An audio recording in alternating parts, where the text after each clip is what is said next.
राम राम जी, नमस्कार।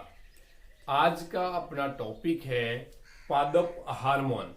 दोस्तों, आप वीडियो को हाई पिक्चर क्वालिटी में ही देखें, तभी आपको ये पूरा डिटेल के अंदर इतना मस्त समझ में आएगा कि आप कल्पना ही नहीं कर पाओगे। तो अपना टॉपिक पादप हार्मोन है, तो आपको पता होना चाहिए पादप हार्मोन कौन कौन से हैं। तो सबसे पहले देख लीजिए, अपने ऑक्सिन है, जिब्रेलिन है, साइटोकाइनिन, इथिलीन या एथाइलिन, ये पादप वृद्धि हार्मोन है। मतलब ये सभी हार्मोन पादप को वृद्धि या उनकी शाखाओं को बढ़ाने का काम करने वाले हार्मोन है। Auxin, gibberellin, cytokinin, ethylene, ethylene, ये सब कैसे वृद्धि प्रवर्धक हार्मोन है।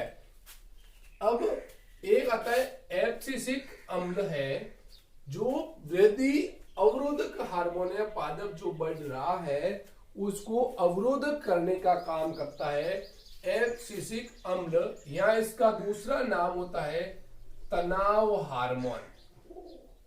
तनाव हार्मोन, स्ट्रेस हार्मोन कौन सा है? एब्सिसिक अम्ल। ये प्रश्न अभी हाल ही में फर्स्ट ग्रेड में भी पूछा गया है। इससे संबंधित प्रश्न तो रहता ही है कि वृद्धि प्रवर्धक हार्मोन कौन सा है, वृद्धि अवरोधक हार्मोन कौन सा है। ऐसे तो प्रश्न कई बार पूछे भी गए, लेकिन आज हम इस ऑक्सिन हार्मोन के बारे में इतना डिटेल से पढ़ लेंगे कि आपको फिर कोई प्रश्न गलत होने की संभावना भी नहीं होगी, कि एक एक करके हम सभी हार्मोन के बारे में पढ़ेंगे। तो ऑक्सिन हार्मोन क्या है? इंडोल 3 एसिटिक अम्ल। जो आप कह रहे हैं ऑक्सिन हार्मोन है, उसका रासायनिक नाम होता है इंडोल 3 एसिटिक अम्ल। और इंडोल 3 एसिटिक अम्ल माने इसको कहा जाता है IAA। यही तो प्राकृतिक ऑक्सिन है। जो आप प्राकृतिक ऑक्सिन हार्मोन की बात कर रहे हैं वह IAA है, इंडोल 3 एसिटिक अम्ल। और ऑक्सिन हार्मोन करता क्या है कि पौधों के शीर्ष विभजक में निर्मित होता है। शीर्ष नहीं, सबसे ऊपरी भाग, जो आप को कलिका या कुंपड़ बोल लिया करो, सबसे ऊपर शीर्ष वाली, वह ऑक्सिन हार्मोन निर्मित होता है। और इसके संश्लेषण के लिए ट्रिप्टोफैन एमिनो अम्ल, ध्यान रखना है, ट्रिप्टोफैन एमिनो अम्ल है तो ही ऑक्सिन का निर्माण होगा, नहीं तो नहीं होगा। और ट्रिप्टोफैन के संश्लेषण के लिए जिंक अनिवार्य है। यदि पादप में जिंक है तो ही ट्रिप्टोफैन एमिनो अम्ल बनेगा, और ये बनेगा तो ही ऑक्सिन हार्मोन बनेगा। इसका मतलब प्रश्न पूछा जाता है ऑक्सिन हार्मोन के संश्लेषण के लिए कौन सा तत्व अनिवार्य है? तो कौन सा तत्व अनिवार्य है? जिंक अनिवार्य है। अब ये तो प्राकृतिक हार्मोन। अब है संश्लेषित ऑक्सिन, मतलब ऑक्सिन के जैसा का जैसा कार्य करने वाले बहुत सारे हार्मोन जो लैब के अंदर बनाए गए, जो है संश्लेषित ऑक्सिन में पहला आता है IBA, इंडोल 3 ब्यूटायरिक अम्ल। पूरा नाम है NAA, नेप्थेलिन एसिटिक अम्ल। 2,4-D, 2,4-डाइक्लोरोफिनॉक्सी एसिटिक अम्ल। अब इनका नाम आपने कई बार देखा भी है, 2,4-D, खरपतवारनाशी के रूप में आपने कई बार नाम सुना होगा, खरपतवारनाशी 2,4-D। ये प्रश्न आ रखा है। तो ये है संश्लेषित ऑक्सिन है, तो इनका पूरा नाम है 2,4-डाइक्लोरोफिनॉक्सी एसिटिक अम्ल, आपको ध्यान रखना है। फिर चौथा आता है 2,4,5-T, मतलब 2,4,5-T का ट्राई, फिर क्लोरोफिनॉक्सी एसिटिक अम्ल।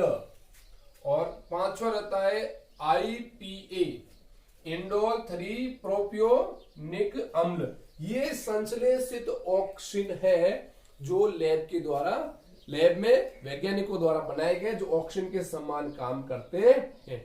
अब ऑक्सिन हार्मोन कि ये प्रभाव क्या है, ये करता क्या क्या है ऑक्सिन हार्मोन।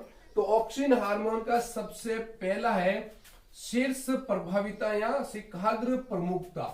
इनका अर्थ हुआ कि ऑक्सिन हार्मोन शीर्ष भाग की कलिकाओं में पाया जाता है और वहां उस कलिकाओं को सूर्य की ओर मोड़ने का काम करता है, मतलब शीर्ष विभज्योतक में ये पाया जाता है।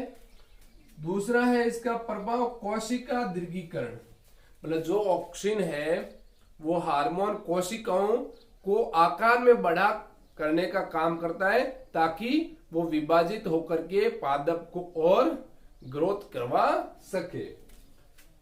3 नंबर यह सबसे इंपॉर्टेंट है कि जड़ों का उत्पन्न करना या जड़ों का समारंभन।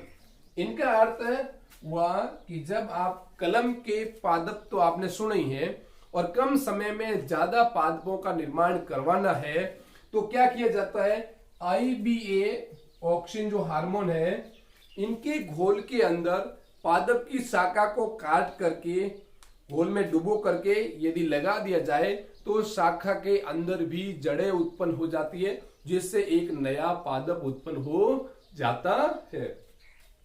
तो उसके अंदर कौन सा होता है, IBA हार्मोन। आपने कई बार देखा बड़े बड़े पौधे होते हैं और वो उठा करके वहां लगा दिए जाते हैं, तो वो लगाते हैं ना तो उसके अंदर क्या होता है, IBA का घोल होता है, उसको डुबो करके लगा दिया जाता है तो जड़ें अपने आप उत्पन्न हो जाती है, फिर वो पौधा जलता नहीं है। अगला अनिषेक फलन। अनिषेक फलन अभी हाल ही में इसका बहुत ट्रेंड है। अनिषेक फलन का अर्थ है कि बिना निषेचन के ही अंडाशय फल में निर्मित फल के रूप में विकसित हो जाता है और जो फल होगा वो बीज रहित फल होगा।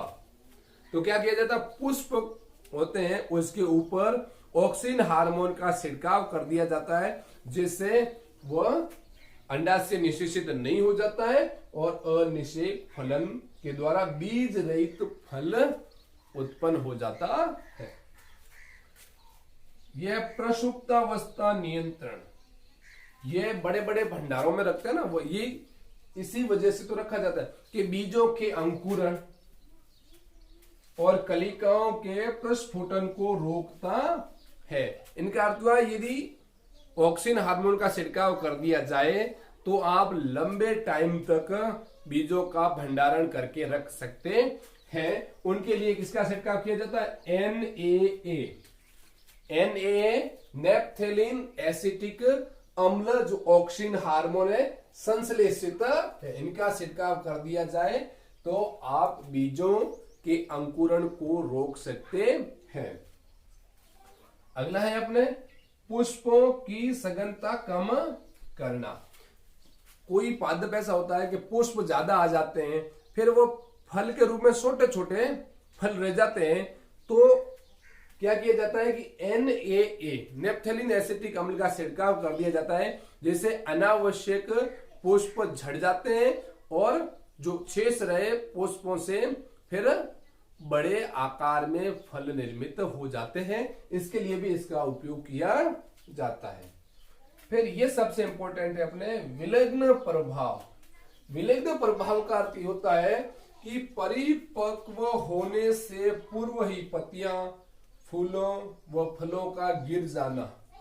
आपने अक्सर देखा होगा कि मौसम आने से पहले आपने कई बार ऐसा भी देखा है कि फल लग भी नहीं रहे हैं, तो इसका कारण है पत्तियां झड़ चुकी है। तो ऐसे आपने कई बहुत सारे देखे हैं, तो इनका कारण होता है ऑक्सीजन की कमी। ऑक्सीजन की कमी है तो फल, फूल, पत्तियां सब जड़ के नीचे गिर जाती है परिपक्व होने से पहले ही, तो इसको बोलते हैं विलग्न प्रभाव। तो इसको रोका कैसे जा सकता है कि भाई पत्तियां, फल, फूल गिरे नहीं, तो इनके लिए NAA2,4-D IBA का छिड़काव कर दिया जाए तो विलग्न प्रभाव रोका जा सकता है। अगला अपने खरपतवारों का उन्मूलन। क्या आपने देखा होगा फसल है उसके बीच में कोई बिना काम के पौधे उग जाते हैं, अवांछित पौधे होते हैं, वो खरपतवार है, उनको नष्ट करने के लिए जो सौड़ी पत्ती वाले यदि है तो उनको नष्ट करने के लिए 2,4-D और 2,4,5-T हार्मोन जो आपने देखे हैं संश्लेषित हार्मोन है, इसका उपयोग किया जाता है और इनको ही खरपतवार नाशी कहा जाता है। और घास के लिए, घास को यदि आपको फसल के अंदर ज्यादा है उनका उन्मूलन करना है तो डेलापेन, ये भी हार्मोन है, डेलापेन हार्मोन का उपयोग कर दिया जाता है। और अगला है अपने पर्वों का लघुकरण, मतलब जब कोई शाखा बड़ी है तो पर्व बड़े हो रहे हैं तो इसका NAA का छिड़काव कर दिया जाए तो पर्व छोटे हो जाते हैं और उनसे अनेक लघु शाखाएं निकल जाती है और जिससे बहुत सारे पुष्प लग जाते हैं उस शाखाओं पे और फल निर्मित होते हैं। तो ज्यादा फल, यदि पौधे से ज्यादा फल प्राप्त करने हैं तो NAA का छिड़काव कर दिया जाए तो लघु शाखाएं निर्मित होगी ज्यादा और फल भी ज्यादा निर्मित होंगी। तो ये है अपने आज ऑक्सिन का प्रभाव, ऑक्सिन हार्मोन की डिटेल। अब इससे बाहर कोई प्रश्न आपसे पूछा नहीं जाएगा, लेकिन थोड़ा सा कठिन है, लेकिन 1-2 बार आपको अच्छे से समझना है तो फिर आपके ऐसा प्रश्न कभी भी आ जाए तो गलत नहीं होगा। तो फिर मिलते हैं नेक्स्ट वीडियो के साथ जिसमें आपको जिब्रेलिन के बारे में बताया जाएगा कि जिब्रेलिन के क्या क्या उपयोग है, कहाँ कहाँ इसका उपयोग किया जाता है, किस प्रकार होता है, उनके बारे में पूरी डिटेल लेकर के मैं हाजिर होऊंगा। तब तक के लिए मेरे साथ बने रहिए। नमस्कार।